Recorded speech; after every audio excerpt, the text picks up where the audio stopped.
August 19th, 1944. Wehrmacht Headquarters, East Prussia. General Oberst Alfred Jodl reviewed the latest intelligence reports from the collapsing Western Front. His staff had calculated the mathematics of Allied supply lines stretching over 400 miles from the Normandy beaches to Pattons spearheading Third Army. The Americans have outrun their logistics. Patton will halt within days, perhaps hours. No army can sustain such advanced speeds without fuel. From his position at Hitler's Wolfschanze headquarters, Jodl analysed what every German general understood from experience. An armoured division consumed 150,000 gallons of fuel daily when advancing. The Americans were now 400 miles from their supply depots. The calculation was inescapable. Patton's Third Army would grind to a halt, giving the Wehrmacht time to regroup at the Seine, perhaps hold until winter. What Jodl didn't know was that 125 miles away, 5,958 trucks were already rolling eastward in an endless convoy, headlights blazing in defiance of military doctrine, carrying 12,500 tons of supplies every 24 hours. The Red Ball Express, a logistics operation so audacious that German military science had never conceived it possible, was about to shatter every assumption about mechanized warfare. Within 72 hours, Pattons' supposedly immobilized tanks would crash through German positions at the Seine. Within a week, they would liberate Paris. Within a month, they would stand at the German border. The Wehrmacht's finest military minds were about to receive a lesson in American logistics that would redefine their understanding of modern warfare. Delivered by 23,000 truck drivers, 75% of them African American, who turned a one-way highway system into the most efficient military supply line in history. The German General Staff's confidence in American logistical failure stemmed from decades of military experience and recent observations. The Wehrmacht had pioneered blitzkrieg, revolutionized combined arms warfare, and understood intimately the tyranny of supply lines.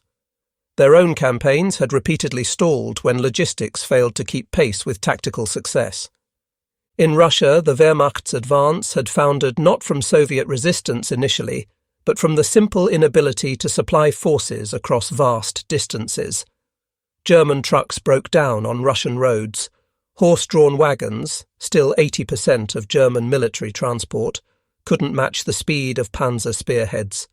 Railway gauge differences meant supplies piled up hundreds of miles from the front.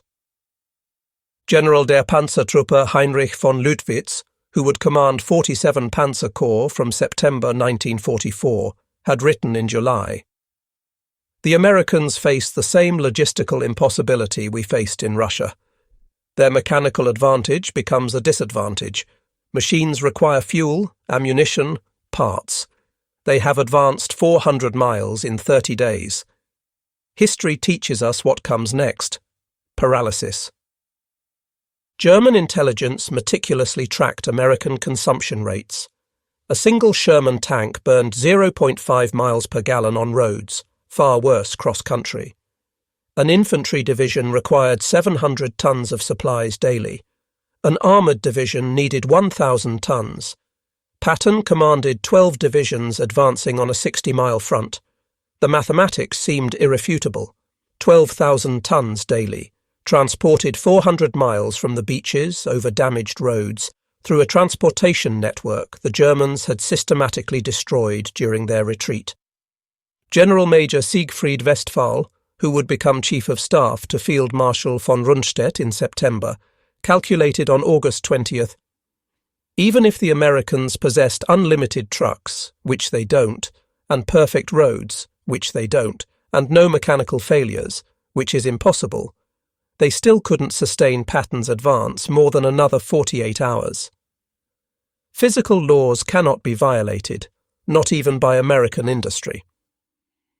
At 2 p.m. on August 25, 1944, in a requisitioned French chateau near Lessay, Lieutenant Colonel Loren A. Ayres of the Motor Transport Service faced a room full of sceptical officers.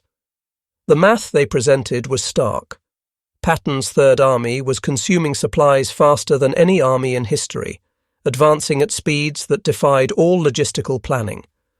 Traditional supply methods, railway transport, scheduled convoys, depot-to-depot distribution, had collapsed under the strain.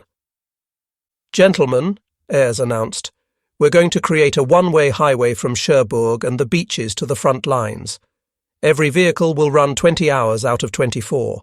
No stopping except for gas and emergencies. We'll move 12,500 tons daily minimum." The name came from railway terminology. A red ball freight was an express shipment that took priority over everything else.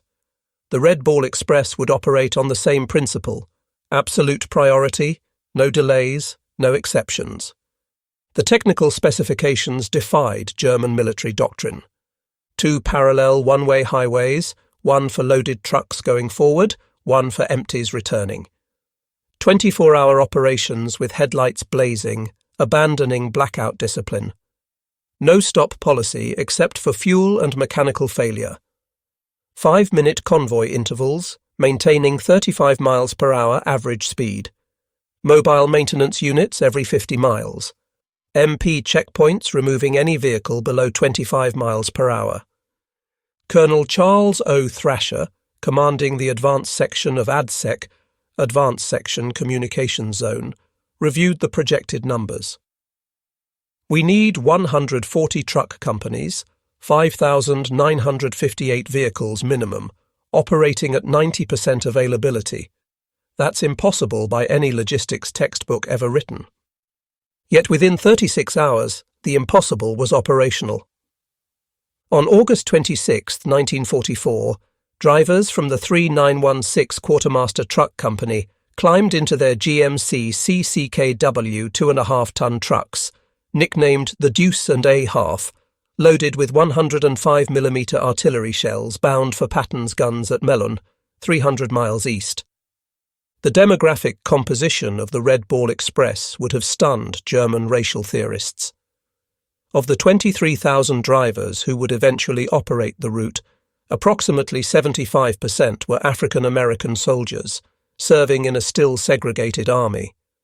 These men, who couldn't eat in white restaurants or use white facilities in much of America, were keeping the most celebrated white general's army in motion. The drivers developed their own culture within hours. They painted slogans on their trucks: Patton's Blood Bank, Hitler, Here We Come, Detroit to Berlin Express. They created their own traffic rules. Slower vehicles pulled off immediately, mechanical failures were pushed into ditches. Any truck below 20 miles per hour was considered a roadblock. By August 28th, German reconnaissance units began reporting something unprecedented. Units from Aufklärungsabteilung 116 radioed from positions overlooking the main Red Ball route. Continuous vehicle column, headlights visible for 20 kilometers, no spacing, no blackout discipline. Estimate 1,000 vehicles per hour. Americans have abandoned all military precaution. This violated everything German military doctrine taught. Headlights at night invited air attack. Continuous columns presented perfect artillery targets. No spacing between vehicles meant a single disabled truck could halt an entire convoy. Yet the Americans seemed unconcerned. General Lieutenant Edgar Feuchtinger, commanding the 21st Panzer Division, personally observed the Red Ball Express from concealed positions on August 30th. His report to Army Group B headquarters reflected growing alarm. "The enemy operates a supply system beyond our comprehension. Vehicles pass at 30-second intervals, day and night, without pause. They don't hide, don't disperse, don't follow any rules we understand. It's not military science, it's mass production applied to warfare." What the Germans couldn't understand was that American logistics operated on different principles entirely. Where German doctrine emphasized concealment, Americans relied on volume. Where Germans conserved vehicles, Americans assumed 20% mechanical failure and planned accordingly. Where Germans followed strict military procedure, Americans improvised continuously. The numbers achieved by the Red Ball Express defied German calculations of what was logistically possible. First week, August 25th to 31st, 1944, 89,939 tons of supplies delivered. Daily average, 12,848 tons.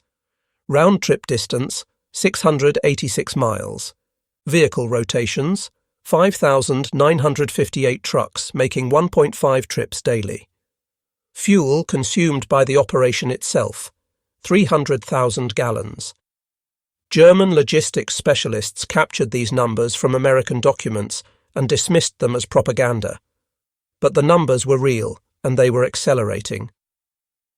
By September 5th, the Red Ball Express had established a rhythm that seemed impossible to German logistics officers who still relied on horse-drawn wagons for 80% of their transport. Convoys departed every 5 minutes from the western terminus. Average convoy, 67 vehicles.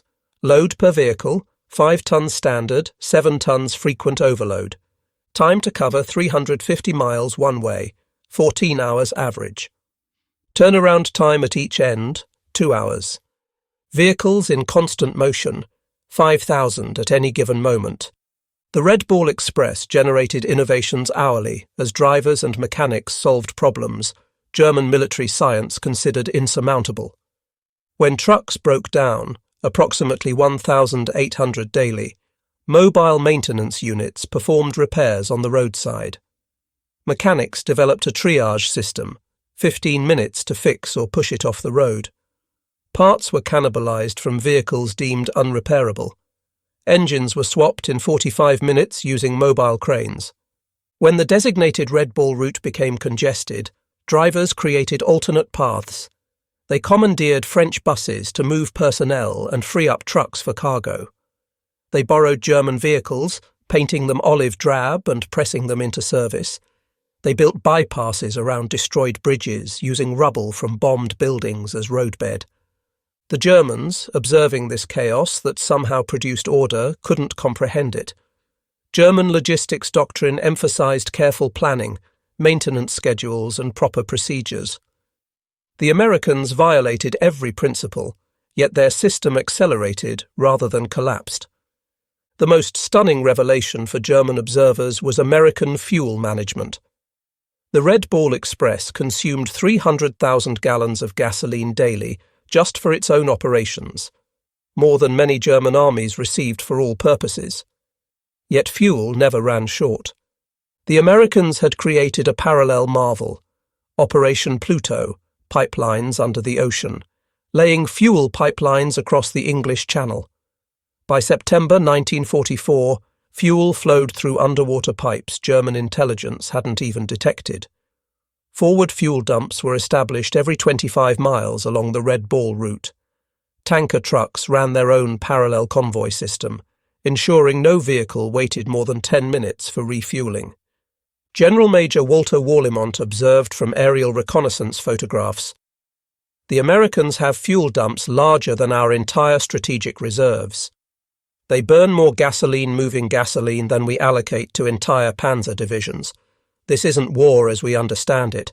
It's industrial overflow." The Red Ball Express didn't just supply Patton's advance, it multiplied its speed exponentially. German military doctrine calculated that an armoured division could sustain 20 to 30 miles advance daily under optimal conditions. Patton's divisions, supplied by the Red Ball Express, averaged 40 to 60 miles daily for weeks. On September 1st, 1944, the 4th Armoured Division advanced 35 miles in morning operations, halted for resupply at noon, Red Ball trucks were waiting with fuel and ammunition, and advanced another 32 miles in the afternoon. This 67-mile single-day advance shattered German defensive planning, which assumed maximum 30-mile daily advances. General Oberst Heinz Guderian, reviewing the reports in East Prussia, initially refused to believe them. No armoured force can advance 60 miles daily for a week. Mechanical failures alone prevent it. This is propaganda or misidentification. But intercepted American radio traffic confirmed it. More disturbing for German commanders, the Americans were broadcasting their positions openly, without code, supremely confident in their ability to move faster than Germans could react. By September 5, 1944, German intelligence had compiled comprehensive reports on the Red Ball Express. The implications were catastrophic for Wehrmacht planning. Every assumption about American military capability required revision. The report contained observations that defied German military science. Americans wasted vehicles prodigiously, abandoning damaged trucks rather than repairing them. Drivers operated on stimulants for days, violating every principle of personnel management. No camouflage discipline, making the entire system vulnerable to air attack that never came. Mechanical failure rates of 30% daily, simply overwhelmed by redundancy. Fuel consumption that would bankrupt any European military. Field Marshal Walter Model's response revealed growing desperation. If these reports are accurate, we face not a superior army, but a superior civilization. They make no effort to hide because they don't fear us. They waste resources because they have infinite resources. We cannot defeat this with military tactics. The Red Ball Express drivers paid a physical price German observers couldn't see. Drivers operated for 72 straight hours, hallucinating from exhaustion and benzodrine. Accidents killed 300 drivers in the Red Ball's operational period. Trucks collided in fog, overturned on damaged roads, burned when overheated engines ignited. Yet morale remained extraordinarily high. These men, mostly African Americans denied equal rights at home, understood they were making history. They were proving Hitler's racial theories wrong with every mile driven, every ton delivered. Captured German officers provided eloquent testimony to the Red Ball Express's impact. Oberst Hans von Luck, taken prisoner in September 1944, told interrogators, "We knew we'd lost when we understood your supply system. You violate every rule, waste fuel, abandon vehicles, exhaust drivers, yet succeed through sheer volume. You've industrialized warfare beyond our comprehension." The psychological impact on German forces was devastating. Wehrmacht soldiers could hear American trucks all night, every night. Endless motors, endless supplies. They had 3 rounds per rifle while Americans were bringing millions of rounds. The sound itself became psychological warfare. The vehicles themselves amazed German engineers. The GMC CKW 2.5-ton truck, the backbone of the Red Ball Express, represented mass production perfection. General Motors had produced over 500,000 of these vehicles by war's end, more trucks than the entire German military possessed of all types combined.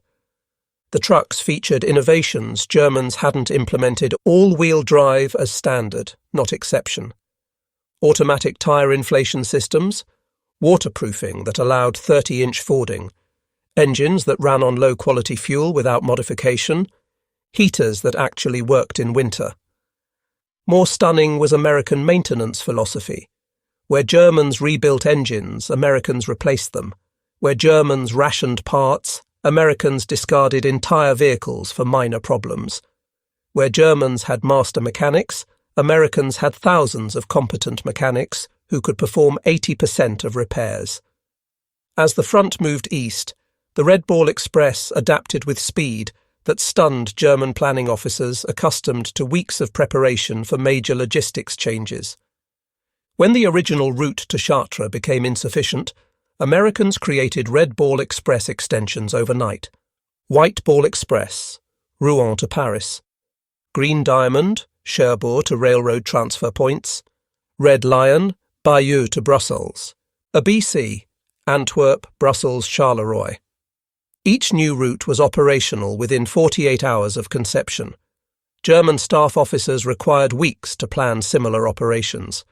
The Americans simply painted new markers, assigned trucks, and started rolling. The predominance of African American drivers in the Red Ball Express created cognitive dissonance for German racial theorists.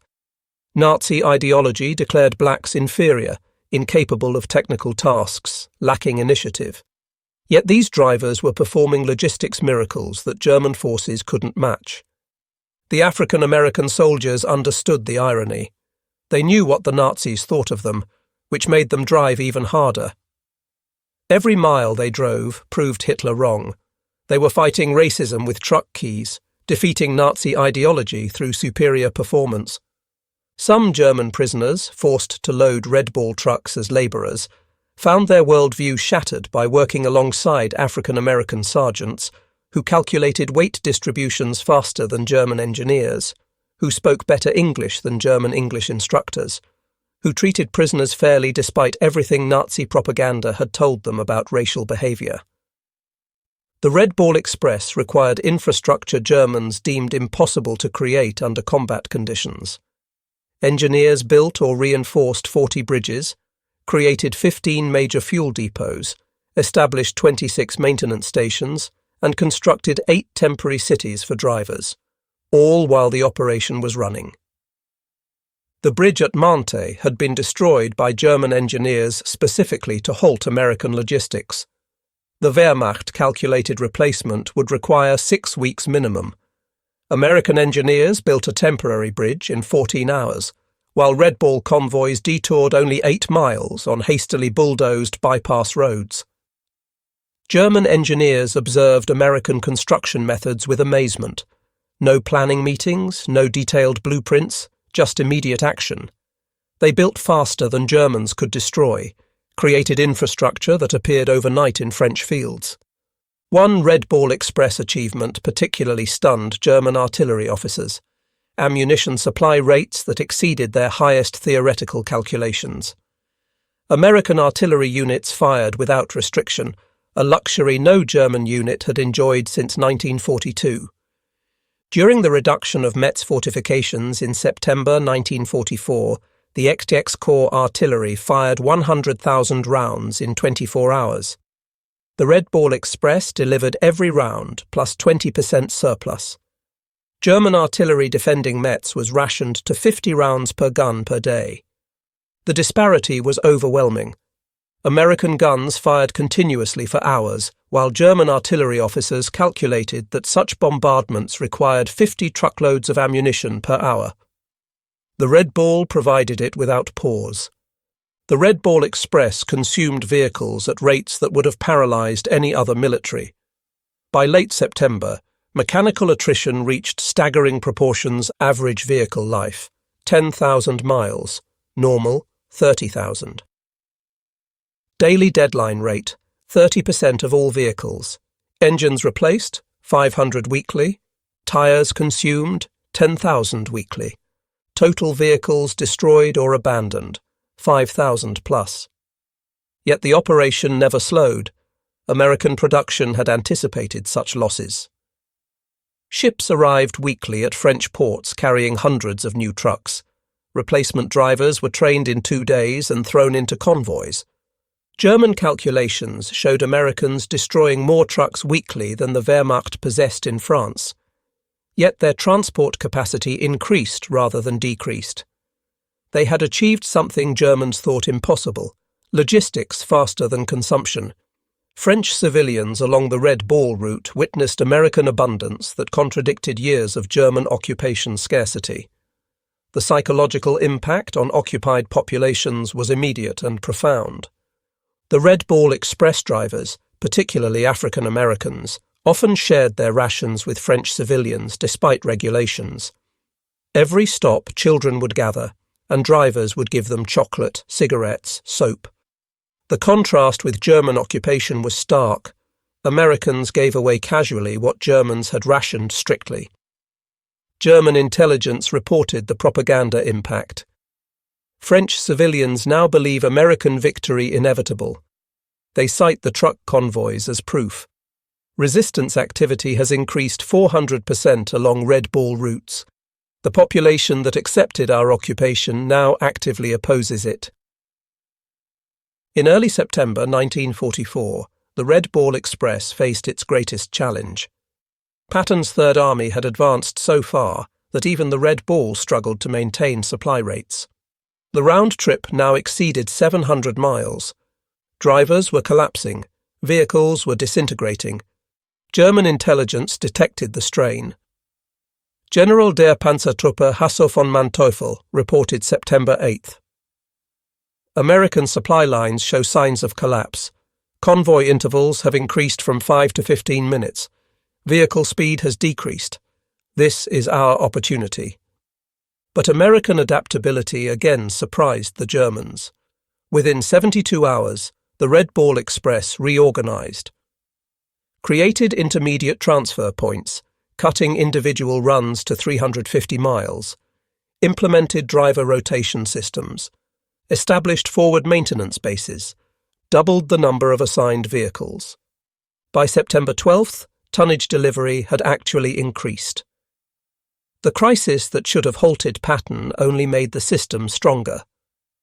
Supplementing the Red Ball Express, Americans implemented another logistics solution Germans deemed impossible: large-scale aerial supply. C-47 transport aircraft began delivering critical supplies directly to forward units, each aircraft carrying 3 tons. On September 16, 1944, Wehrmacht observers counted 900 transport flights in a single day, delivering 2,700 tons by air. The Luftwaffe, at its peak, had managed 300 tons daily to Stalingrad, and considered that a maximum effort. The Americans used transport aircraft like trucks, no fighter escort concerns, no fuel limitations. They assumed losses and overwhelmed them with numbers. The Wehrmacht couldn't compete with this industrial arithmetic. The Red Ball Express operated under command principles that violated German military hierarchy. Junior officers made decisions reserved for generals in the Wehrmacht. Sergeants commanded operations larger than German colonels managed. This decentralization baffled German observers. American logistics operated without apparent central control. Every lieutenant acted like a general, every sergeant like a colonel. Chaos should have resulted. Instead, they achieved efficiency the Wehrmacht couldn't match with rigid hierarchy.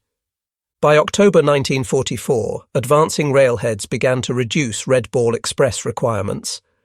The operation that was supposed to last 10 days had continued for 82 days, delivering 412,000 tons of supplies over 122 million ton-miles. German commanders, now fighting on their own borders, reflected on what they had witnessed. Field Marshal Model wrote in his final report, "We were not defeated by American tanks or planes primarily. We were defeated by American trucks." The Red Ball Express proved that in modern war, logistics is strategy. The transition to rail transport was itself a marvel. American railroad engineers had reconstructed 1,000 miles of destroyed French rail lines while the Red Ball was running. They laid new track faster than Germans had destroyed it, often using captured German rail equipment. The final Red Ball Express statistics defied every German calculation of logistical possibility. 82 days of operation, 412,193 tons of supplies delivered, 122 million ton-miles, 5,958 vehicles average, peak 7,000. 23,000 total drivers employed, 700,000 gallons of fuel consumed daily, 40,000 tons of ammunition delivered to Patton alone, 15 million rations transported, 135,000 medical supply tons. Reviewing these figures in captivity, German officers admitted they had calculated American logistics based on European precedent. They had multiplied their best performance by 3 and assumed that was American maximum. They were wrong by a factor of 10. Beyond tonnage and distance, the Red Ball Express achieved something more profound.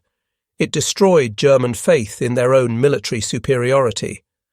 Wehrmacht officers who had dismissed Americans as soft and mechanically dependent watched those same Americans achieve logistics miracles through determination and industrial abundance. German prisoners of war would stand silent at prison camp fences, counting passing Red Ball trucks. Some wept.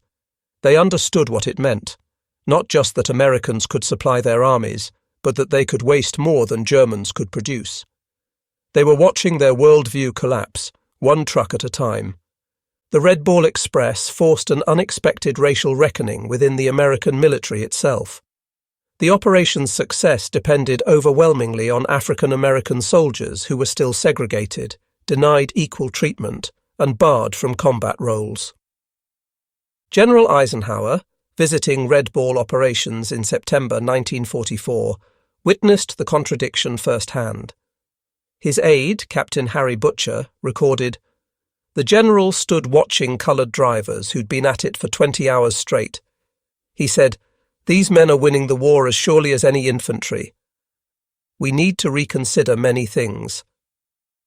The success created pressure for integration that contributed to military desegregation 3 years later. African American soldiers had proved in France what they always knew. Given the tools and opportunity, they would match anyone. The Red Ball was their combat, and they won it decisively. German racial theorists struggled to explain the contradiction. SS racial science publications simply stopped mentioning American logistics operations. The evidence was too overwhelming to deny, too damaging to acknowledge. German military engineers studied Red Ball Express operations intensively after the war. The lessons revolutionized logistics thinking worldwide. Volume overcomes inefficiency.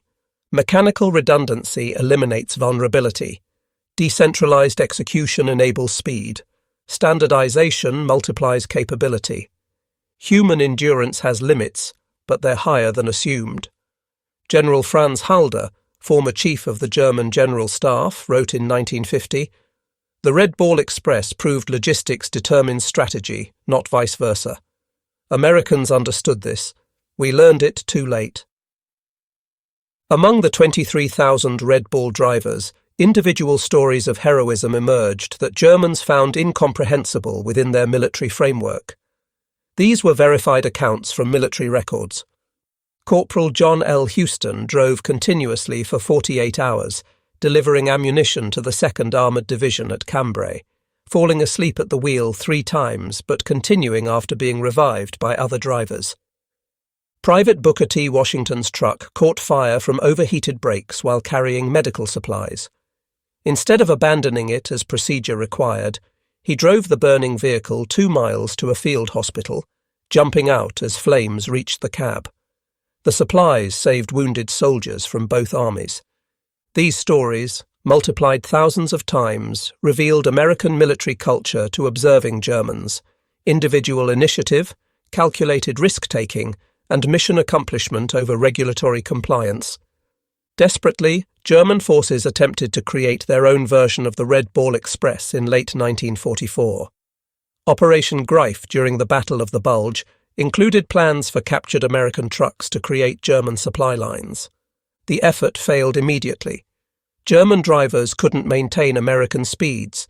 German mechanics couldn't repair American equipment fast enough. German fuel supplies couldn't sustain the consumption rates. Most fundamentally, Germans couldn't replicate the American attitude of unlimited resources. Oberst Otto Skorzeny, commanding the operation, reported, "We captured 50 American trucks. Within a week, 30 were deadlined. Americans would have replaced them. We tried to repair them. That difference explains our defeat." The winter of 1944–45 provided the Red Ball Express's ultimate test. Freezing rain, snow and ice should have stopped wheeled transport. German doctrine stated wheeled logistics became impossible below -10 degrees Celsius. Yet the Red Ball Express continued. Drivers wrapped chains on tyres, poured alcohol in radiators, and kept rolling.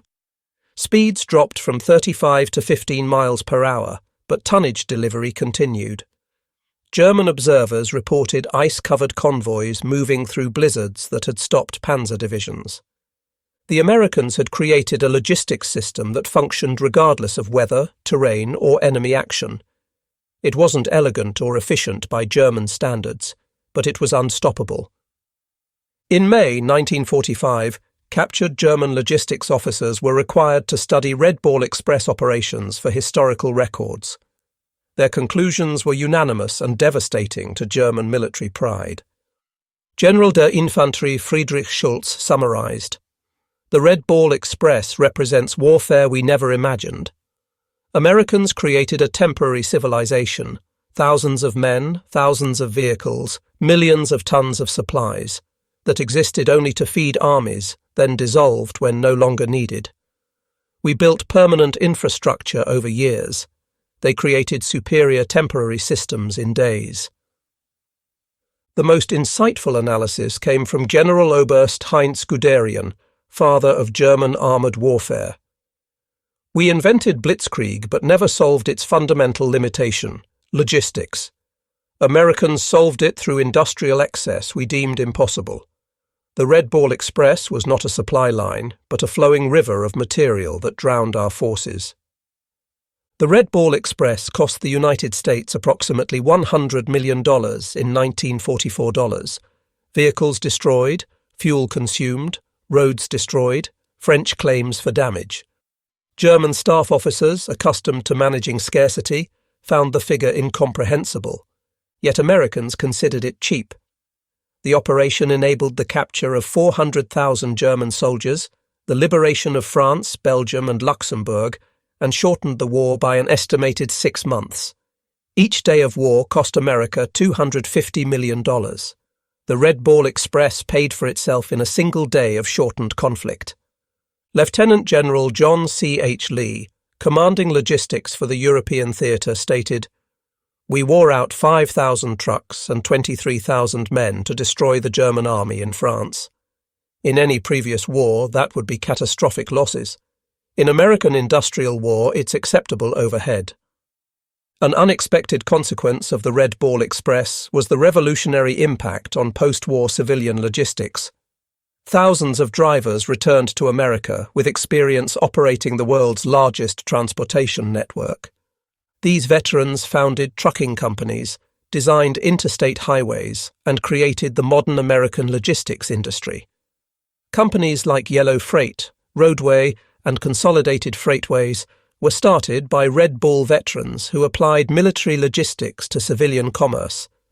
They had learned in France that volume beats efficiency, speed beats perfection, and if you can keep trucks rolling 24 hours, you can move the world. Military historians universally recognize the Red Ball Express as the decisive logistics operation of the European theatre. Without it, Pattons' advance stops, Paris falls weeks later, and German forces successfully establish winter defensive lines. The operation validated American military doctrine that emphasized logistics over tactics. While German officers studied Clausewitz and battlefield maneuver, Americans studied Detroit assembly lines and railroad timetables. The Red Ball Express demonstrated that in modern warfare, the ability to supply forces determines victory more than tactical brilliance. On September 15, 1944, Field Marshal Gerd von Rundstedt, supreme German commander in the West, received comprehensive intelligence on the Red Ball Express. After studying the reports for hours, he summoned his staff. "Gentlemen," he announced, "we face something beyond military solution. The Americans have created a supply system that makes distance irrelevant. Our strategy assumed their culminating point, where advancing forces outrun supplies. That point doesn't exist. They have revolutionized warfare, and we are fighting the last war." His operations officer, Oberst Hans Speidel, suggested interdicting the Red Ball routes with the remaining Luftwaffe. Von Rundstedt's response revealed complete understanding. "With what shall we interdict? They have 6,000 trucks. If we destroy 1,000, which we cannot, they'll replace them in a week. We'd need to destroy 200 trucks daily just to match their production. We don't have 200 aircraft total."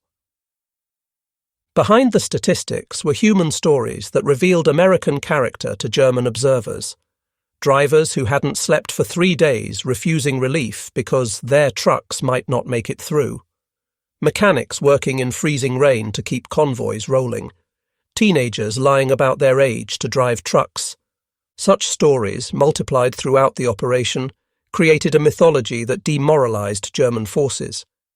The Americans were not soft as propaganda claimed. They drove themselves harder than Germans drove horses, But they did it voluntarily, not from fear. This made them more dangerous than German doctrine had understood.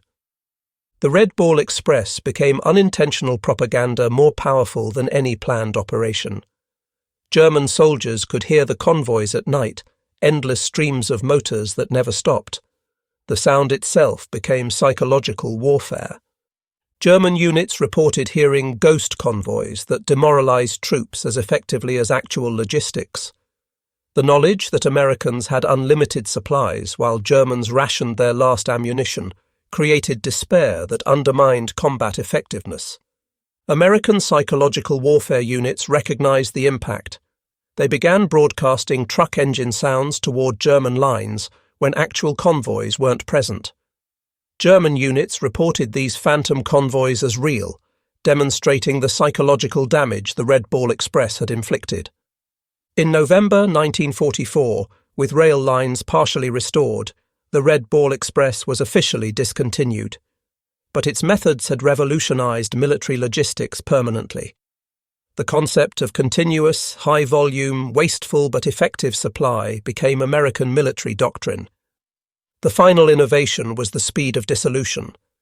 The massive operation, 23,000 men, 6,000 vehicles, hundreds of installations, disappeared in 72 hours. Troops reassigned, vehicles redistributed, routes returned to civilian use. Germans required months to create smaller operations and years to dissolve them. Americans built what they needed, used it, discarded it, and built something better. When German generals surrendered in May 1945, many cited the Red Ball Express specifically as demonstrating the hopelessness of continued resistance. General der Panzertruppe Hasse von Manteuffel stated at his interrogation, "When we understood your logistics capacity, we knew the war was lost. You could supply armies faster than we could destroy them. The Red Ball Express was a weapon against which we had no defense." Field Marshal Albert Kesselring, among Germany's most competent commanders, was asked what most surprised him about American forces. His answer, "Not your tanks, not your planes, but your trucks." The Red Ball Express showed us that you had militarized your entire society's production capacity. We were fighting your factories, not just your soldiers. The final statistics of the Red Ball Express stand as testament to American industrial warfare. Total cargo delivered, 412,193 tons. Total distance covered, 122 million ton-miles. Trucks employed, 5,958 daily average, 7,000 peak. Drivers involved, 23,000 total. Operating days, 82. Fuel consumed, 57 million gallons. Tires worn out, 180,000. Vehicles destroyed, 5,000 plus. Cost, $100 million. German divisions defeated through supply advantage, 47. Estimated war days shortened, 180. These numbers tell a story that transcended military operations. They represent the moment when warfare changed forever, when industrial capacity became more important than tactical brilliance, when logistics determined strategy rather than serving it. In 1994, on the 50th anniversary of D-Day, the United States Postal Service issued a commemorative stamp honoring the Red Ball Express at the National Postal Museum in Washington, D.C. The ceremony recognized the operation that had been overshadowed by combat operations, but proved equally decisive in Allied victory. Veterans who attended spoke of their pride in an operation that proved American industrial might and individual determination could overcome any obstacle. They had driven through exhaustion, through mechanical failure, through weather that stopped armor. They were black soldiers mostly, segregated, discriminated against, denied recognition during the war. But they had delivered victory at 35 miles per hour. The Red Ball Express proved that in modern warfare, logistics is not support, it is the main effort. The operation demonstrated that industrial democracy could mobilize resources on a scale that totalitarian efficiency couldn't match.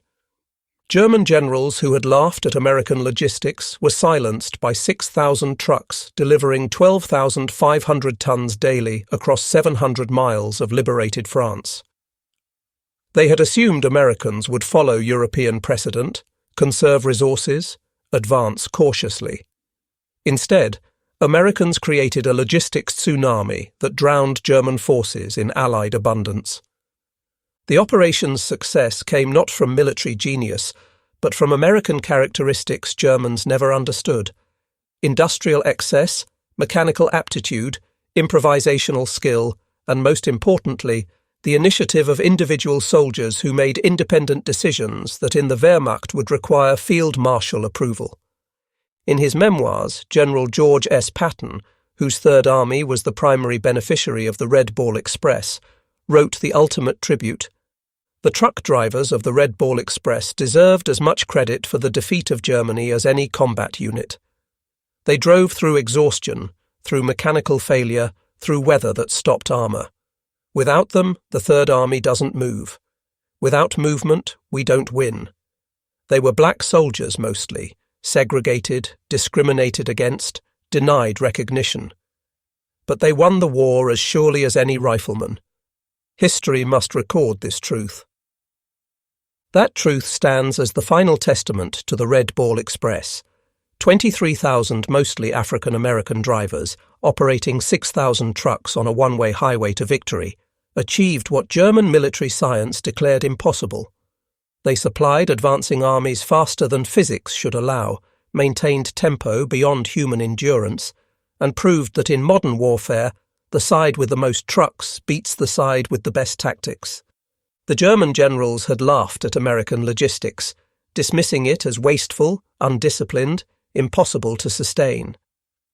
82 days later, those same generals surrendered to armies supplied by the Red Ball Express, finally understanding that American trucks had defeated German tanks, that industrial abundance had overwhelmed military excellence, that logistics had become strategy. The Red Ball Express ended on November 16, 1944, but its impact echoed through military history. It proved that in the industrial age, victory belongs not to the bravest soldiers or brightest generals, but to the nation that can deliver the most supplies, the fastest, the farthest. The German generals who laughed at American logistics in August 1944 signed surrender documents in May 1945, defeated by 23,000 truck drivers who revolutionized warfare at 35 miles per hour. Their story deserves its place among the great military operations of history, not because it was elegant or efficient, it was neither, but because it worked. The Red Ball Express kept Patton rolling, kept the Germans retreating, and proved that in modern war, the convoy of trucks matters more than the column of tanks. The highways of France still bear the scars of the Red Ball Express. Ruts worn by overloaded trucks, bridges hastily repaired, roadsides littered with abandoned vehicles. But the greatest monument to the operation is the speed of Allied victory. Every day the war shortened, saved thousands of lives. The Red Ball Express shortened it by months. In the end, the German generals who laughed at American logistics learned the hardest lesson of modern warfare. Amateurs talk tactics, professionals talk logistics, and Americans talk trucks. The Red Ball Express was America talking very loudly indeed in the roar of 6,000 engines that never stopped, carrying democracy and destruction at 35 miles per hour down a one-way road to victory. The last word belongs to a German officer whose name is lost to history, quoted by a Red Ball driver at the 1994 commemoration. Standing beside a road in Belgium, watching the endless convoy of American trucks, the officer said in accented English to his captors, "We prepared for everything. Your tanks, your planes, your ships. We never prepared for your trucks. How do you defeat an enemy who has more trucks than you have soldiers?" The answer rolled past him at 5-minute intervals, driven by exhausted Americans who were rewriting the rules of warfare one delivery at a time. The Red Ball Express had made logistics into strategy, supply into victory, and trucks into the most decisive weapon of the European war. The German generals stopped laughing when they understood this truth, But by then, Patton was already at their gates, supplied by the greatest logistics operation in military history.